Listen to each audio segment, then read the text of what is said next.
Okay, enough about when to change strings. Let's get on to the how. First thing we're going to do, I'm going to change this E string right here. Hit the string, peg winder, make sure the pitch is going down. Let's get it cranking.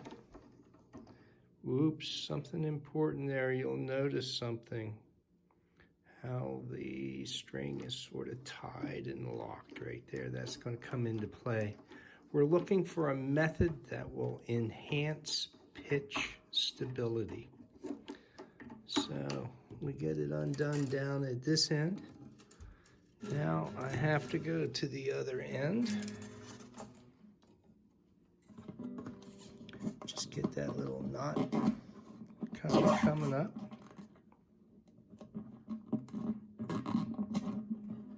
Be careful with the string. You don't want it to kind of scratch the top of the guitar unnecessarily. So we'll get that out of the way. We'll take the new string. I like to look at both ends. This one's nice and solid. This one's not quite. You notice how it, the winding isn't as solid right there at the end. So I'm going to put that up at the head, and I'll keep this nice and solid part down at the bridge. So I'm going to come in through that hole in the saddle, leaving a little extra up here. Then one loop underneath. See that? Then under one time. Under a second time. Kind of pull that so that it's on the back side of the bridge. Doesn't have to be super neat now, because as the tension kind of comes into play, that knot will kind of take care of itself. So let's go back down to this end. I want that hole in the roller to kind of be pointed straight down, that hole right there. Put the string straight through it.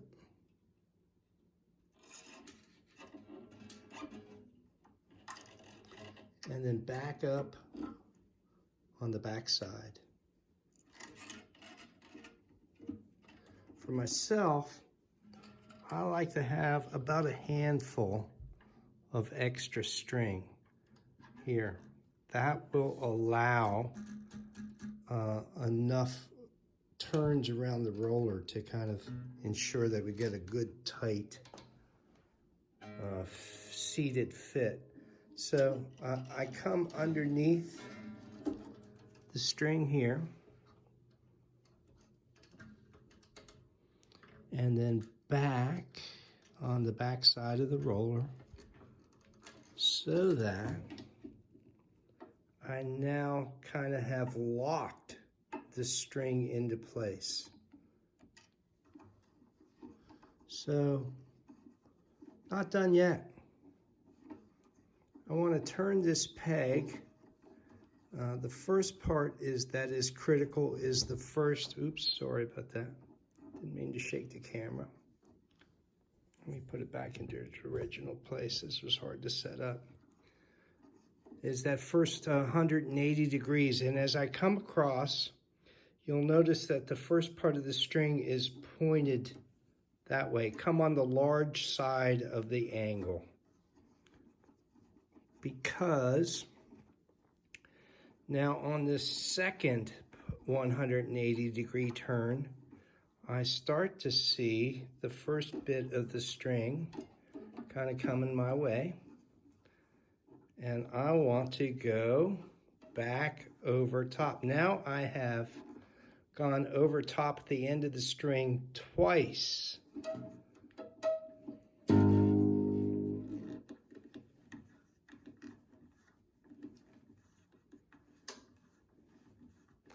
I'm turning now, coming up on my third 180 degrees. Let me get that bit of the string out of there so you can see what's going on here.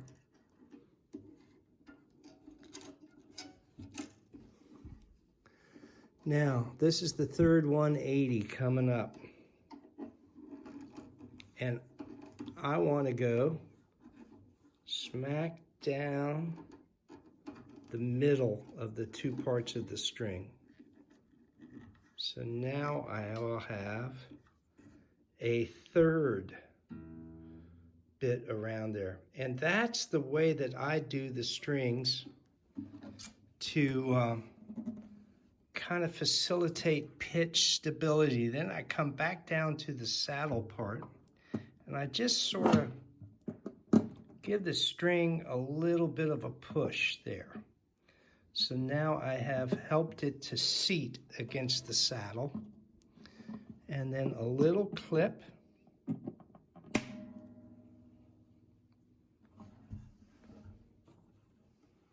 At both ends.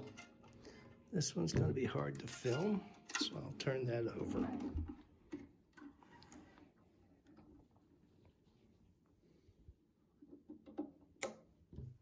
So that's everything that I know about when and how to change strings for the classical guitar. Listen, whether or not you want to follow these things we've talked about exactly, that's really not the point. The point is find a method so that your strings stay stable, that you can spend most of your time playing the guitar instead of tuning it. So thanks for listening. We'll talk to you again.